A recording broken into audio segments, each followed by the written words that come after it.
धूप और छांव की तरह हमारे जीवन में सुख और दुख आते रहते हैं। हमें लगता है कि हमारे जीवन में हजारों दुख है, लेकिन अगर वास्तविकता में देखा जाए, आंखें खोलकर देखा जाए, तो जीवन में सिर्फ एक ही दुख होता है। और वो दुख क्या है? इस बोध कहानी के माध्यम से हम समझ जाएंगे कि वो एकमात्र दुख क्या है और उसका समाधान क्या है। तो अपने दुख का निवारण करने के लिए इस कहानी को आखिर तक जरूर सुने। इससे पहले कि आप इस कहानी में खो जाएं, इस चैनल को सब्सक्राइब जरूर कर लें। तो चलिए कहानी शुरू करते हैं। एक गांव में सबल नाम का एक आदमी रहता था। वो अपने जीवन से बहुत निराश था। उसकी निराशा का कारण ये था कि वो अभी तक कुछ भी नहीं करता था। उसके घर वाले उसे दूसरों का उदाहरण देकर ताने मारते थे और कहते थे कि वो सब तो कामयाब हो गए और तू यहीं का यहीं रह गया। जब भी वो कहीं बाहर जाता तो लोग उससे पूछते कि तुम क्या कर रहे हो भाई, और उसे ये कहने में बहुत शर्म महसूस होती कि वो अभी कुछ नहीं कर रहा, कुछ करने की कोशिश कर रहा है। धीरे धीरे उसने लोगों से मुंह छिपाना शुरू कर दिया। उसका दुख इतना बड़ा था कि उसको लगता था कि वो धरती पर एक बोझ है और उसके बस में कुछ भी करना नहीं है, वो कुछ कर ही नहीं सकता। तो वो जी कर क्या करेगा? उसे अब मर जाना चाहिए। वो अकेले में बैठकर रोता और भगवान को दोष देता। एक दिन उसने नगर में एक गुरु को देखा जो दुख के ऊपर अपना प्रवचन दे रहे थे। गुरु कह रहे थे कि दुख एक गुरु की तरह होता है जो आपको जीवन के बारे में समझाता है और आपको सही से जीने का तरीका बताता है। आप चाहें तो दुख रूपी गुरु से अपना जीवन सीख सकते हैं या दुख में डूबकर बैठे बैठे रो सकते हैं। सबल भी ये बातें सुन रहा था। जब उपदेश खत्म हुआ तो उसने गुरु से कहा, दुख कुछ सिखाकर नहीं जाता बल्कि पीड़ा देकर जाता है। दुख की पीड़ा अनंत होती है। ऐसा लगता है कि इसके बाद कुछ नहीं मिलने वाला, कुछ नहीं होने वाला। मृत्यु भी उसके सामने कम लगती है। गुरु ने पूछा कि क्या दुख है तुम्हें? सबल ने अपनी सारी परेशानी गुरु को बता दी और कहा कि मेरे दुख का आपके पास कोई समाधान नहीं है। गुरु ने मुस्कुराकर कहा कि जब तुम्हारे जीवन में असली दुख आए तभी मेरे पास आना, मैं उसका समाधान अवश्य करूंगा। ये कहकर गुरु वहां से चले गए। सबल ने सोचा कि क्या मेरा दुख असली नहीं है? क्या ये दुख जो मैं झेल रहा हूं दुख नहीं है? कोई भी मेरे दिल का दर्द नहीं समझता। अरे घर वाले नहीं समझते तो गुरु क्या समझेंगे? अपने दुखों से परेशान होकर सबल ने एक निर्णय लिया कि वो कुछ करके दिखाएगा। उसने एक छोटा सा व्यापार शुरू किया। उसे उसके व्यापार में सफलता नहीं मिल रही थी, पर उसके घर वाले बहुत खुश थे कि वो कुछ तो प्रयास कर रहा है। धीरे धीरे उसे सफलता मिलने लगी और फिर उसने रफ्तार पकड़ ली। वो 2 सालों के भीतर ही एक बड़ा व्यापारी बन गया। अब उसके आसपास काफी लोग थे जो उसे पसंद करते थे, जो उसकी चिंता करते थे, जो उसके कार्यों की सराहना करते थे, प्रशंसा करते थे। उसके माता पिता भी अपने बेटे की प्रशंसा करते करते नहीं थकते थे।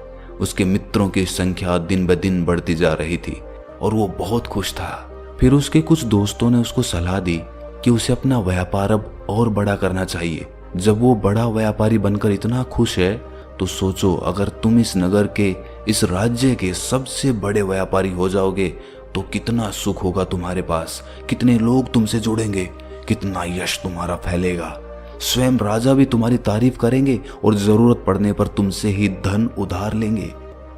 ये बात सबल के मन में बैठ गई और अब वो और ज्यादा मेहनत करने लगा।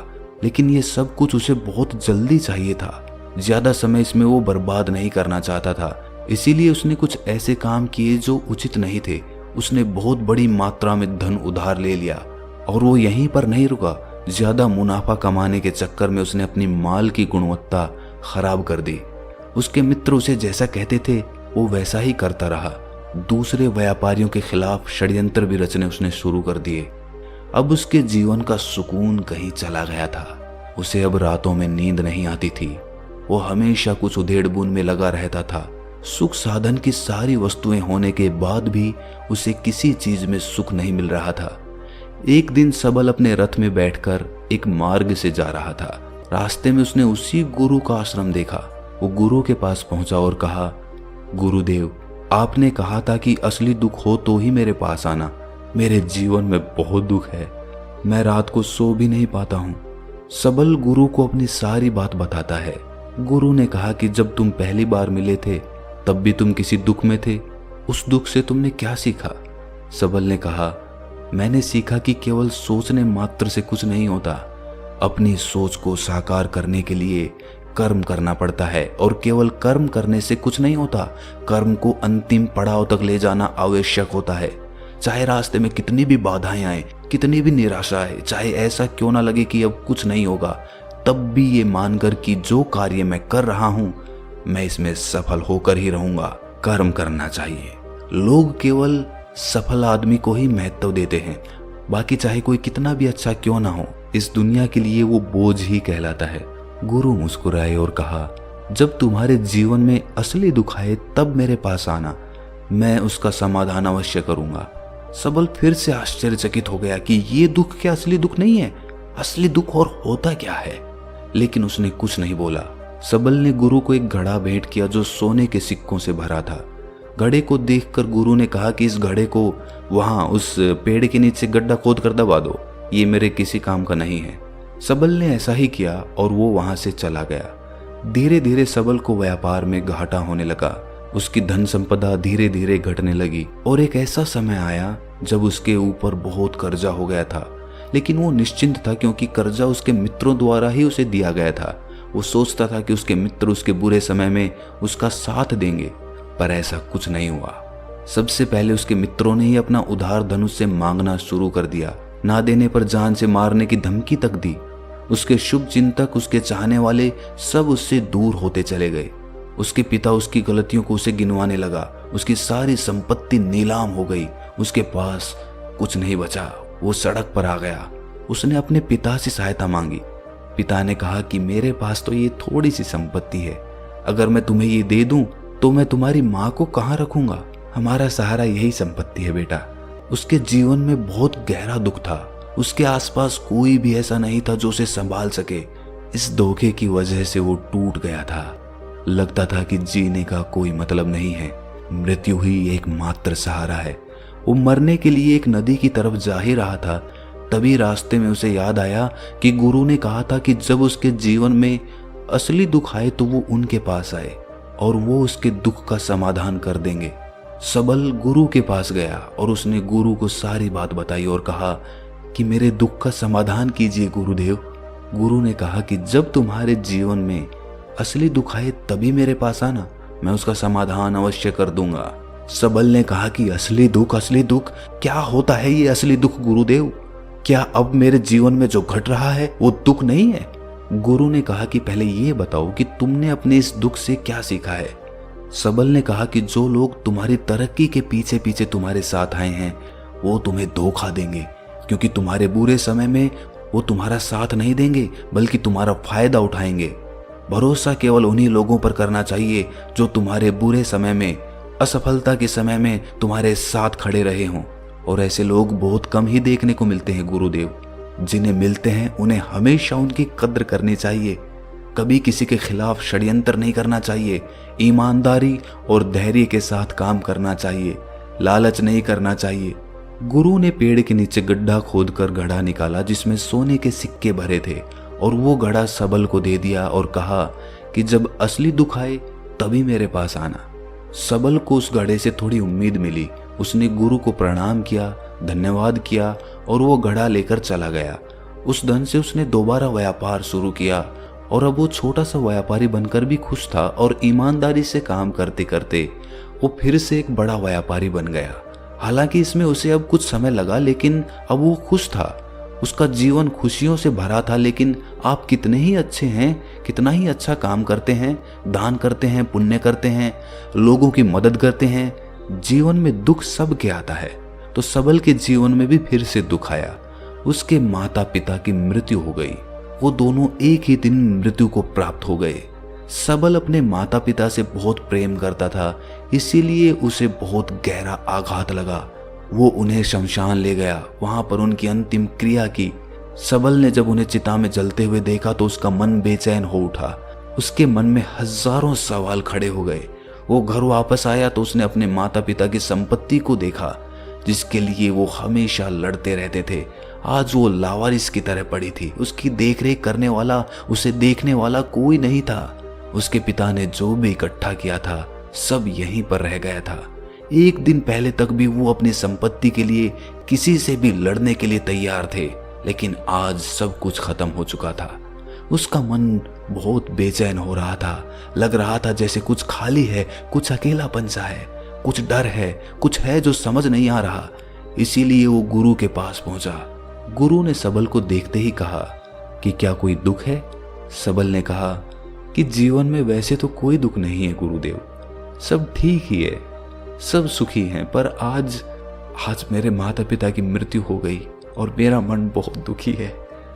गुरु ने कहा कि इसमें दुखी होने वाली क्या बात है? एक दिन तो सबके प्रियजनों को मर जाना ही है। जीवित तो यहाँ कोई नहीं रहा और ना ही कोई रहेगा। तुम भी एक दिन मर जाओगे, हो सकता है कल, या कहो आज, या कहो तो अभी भी तुम मर सकते हो। सबल ने कहा कि गुरुदेव आप ये क्या कह रहे हैं? मैं भी मर जाऊंगा? अरे मैं तो अभी जवान हूं। गुरु ने कहा कि प्यारे, इस भ्रम में मत जीना कि मृत्यु बूढ़ों को ही आती है।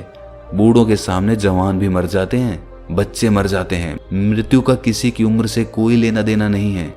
गुरु के मुख से ये बातें सुनकर सबल वहां से चुपचाप चला गया, पर उसका मन जैसे बेचैन हो गया था। वो कुछ खालीपन सा महसूस कर रहा था। दिन रात वो अपने बारे में ही सोचता रहता कि वो क्या कर रहा है, वो क्या है, क्यों है, कैसे है, हम क्या हैं, हम क्या करने आए हैं यहाँ पर? क्या बस चीजों का उपभोग करना और मर जाना ही जीवन का असली मतलब होता है? उसे कोई जवाब नहीं मिल रहा था और उसका दुख बढ़ता ही जा रहा था। कुछ दिन बाद वो वापस उसी गुरु के पास पहुंचा और गुरु को सारी बात बता दी। गुरु मुस्कुराए और गुरु ने कहा कि आज पहली बार तुम्हारे जीवन में असली दुख उत्पन्न हुआ है। वास्तव में यही है जो दुख कहलाने लायक है कि हमें पता ही नहीं है कि हम क्या कर रहे हैं, क्यों हैं, कैसे हैं, कौन हैं हम और हमें क्या करना है। सबल ने कहा गुरुदेव मेरे दुख का समाधान कीजिए। गुरु ने कहा कि हम सब अपने जीवन भर क्या इकट्ठा करते रहते हैं। सबल ने कहा कि गुरुदेव सभी लोग धन संपत्ति, मान सम्मान, प्रेम, परिवार, मित्र, शत्रु, पद प्रतिष्ठा इकट्ठा करते रहते हैं। गुरु ने कहा कि क्या इनमें से कुछ भी इकट्ठा करके हम अपने साथ ले जा सकते हैं? सबल ने कहा कि नहीं गुरुदेव, इनमें से तो कुछ भी साथ नहीं ले जाते। मेरे माता पिता के साथ भी कुछ नहीं गया, सब तो यहीं पर छूट गया। गुरु ने कहा ध्यान से समझना, इस दुनिया में हम जिसे इकट्ठा करते हैं उसे हम कभी इकट्ठा करते ही नहीं। सभी चीजों को देखते हैं लेकिन उसे देखते ही नहीं। जिसे हमें इकट्ठा करना है वो है हम खुद। हमें इस दुनिया में अपने आप को इकट्ठा करना है ताकि जब हमारी मृत्यु हो तब हम एक हो सकें और अपने आप को पहचान सकें। हम बटे हुए हैं प्रेम में, नफरत में, क्रोध में, क्रूरता में, धन में, संपत्ति में, पद में, प्रतिष्ठा में, सम्मान में, पहचान में, धर्म में, जाति में, दूसरों को लूटने में और अपने आप को लुटाने में, और ऐसी ही हजारों लाखों वासनाओं में हम बंटे पड़े हैं। हम टुकड़ों में जीवन जी रहे हैं। हमारी चेतना कभी भी एक नहीं हो पाती। हमारी ऊर्जा शक्ति बिखर गई है। इसीलिए हमारे पास इतना भी समय नहीं है या इतनी भी शक्ति नहीं है कि हम मुड़कर अपनी ओर देख सकें। वास्तव में लोग जिंदगी भर जिन्हें दुख दुख कहकर चिल्लाते रहते हैं और उनका समाधान खोजते रहते हैं, उन्हें उनका समाधान कभी मिलेगा ही नहीं, क्योंकि जिन्हें वो दुख कहते हैं वो दुख है ही नहीं। इसीलिए यहाँ किसी को कभी उनके दुख का समाधान नहीं मिलता। वो बस एक परिस्थिति से छूटकर दूसरी परिस्थिति में फंस जाते हैं। जैसे वो पहली समस्या में रो पड़ते थे वैसे ही वो दूसरी समस्या में रो पड़ते हैं। हमेशा ही एक समाधान नजर आता है, वो है मृत्यु, पर वो भी कोई समाधान नहीं है। इसीलिए इन सब का अगर परम समाधान चाहिए तो अपने आप को इकट्ठा करो, अपनी ऊर्जा को इस संसार से वापस खींचो, उसे एकत्रित करो, अपने ऊपर ध्यान दो, अपने पर ध्यान लगाओ। मृत्यु से पहले अपने आप को पहचान लो, ऐसे ही बिखरे हुए मत चले जाना। सबल ने कहा तो क्या गुरुदेव हमें ये संसार छोड़ देना चाहिए, अपनी इच्छाओं को मार देना चाहिए, धन संपत्ति इकट्ठी नहीं करनी चाहिए? क्या हमें यहाँ किसी से प्रेम भी नहीं करना चाहिए? गुरु ने कहा तुमसे इच्छाएं, कामनाएं और वासना ऐसे ही निकलती है जैसे पहाड़ से कोई पत्थर गिर रहा हो, जिस पर पहाड़ का कोई नियंत्रण ही नहीं है सिवाय देखने के और परेशान होने के। जब तुम एकत्रित हो जाते हो तब जो भी तुम करते हो वो सब नियंत्रण में रहता है, तब इच्छाएं भी तुम्हारी इच्छा से निकलती है। सबल ने कहा, गुरुदेव, आपने मेरे सच्चे दुख का निवारण कर दिया है, आपका बहुत आभारी हूं। अब मैं अपने आप को एकत्रित करूंगा गुरुदेव। मानव शरीर में बहुत ऊर्जा है, बहुत शक्ति है, पर वो बेकार की चीजों में बट कर रह गई है, व्यर्थ की चीजों में लगी रहती है। दोस्तों, अक्सर हम ऊपर वाले से सवाल करते हैं कि हमारे जीवन में इतने दुख क्यों हैं। हम सभी के मन में ये सवाल उठता है और इसका जवाब है कि वो परमात्मा हमें उस परम दुख तक ले जाना चाहता है, उस सबसे बड़े दुख तक ले जाना चाहता है, जहां पर हमें पता चल सके कि इंसानी आत्मा का असली दुख क्या है। और वो दुख है अपने आप को ना पहचान पाना, अपनी शक्तियों को ना पहचान पाना, अपने आप को इकट्ठा ना कर पाना, अपने आप पे नियंत्रण ना कर पाना। हमारे जीवन में यही दुख होता है, लेकिन इस दुख को ना देखकर हम सभी प्रकार के दुख देखते हैं, लेकिन इस दुख पर हमारा कभी ध्यान ही नहीं जाता। और वास्तव में होना ये चाहिए कि जब हमारे जीवन में दुख आते हैं तो हमारी सोच वहां पर जानी चाहिए कि मैं क्यों हूं, मैं क्या हूं। और जब ये एकमात्र दुख आपके जीवन में आपको नजर आता है, तब आप ध्यान की तरफ बढ़ते हैं, तब आप अपने आप को खोजने की तरफ चलते हैं। तो दोस्तों, कैसी लगी आपको ये कहानी कमेंट सेक्शन में जरूर बताना, और अच्छी लगी तो इस चैनल को सब्सक्राइब करना ना भूलें। तो मिलते हैं अगली कहानी में, तब तक के लिए अपना ख्याल रखें।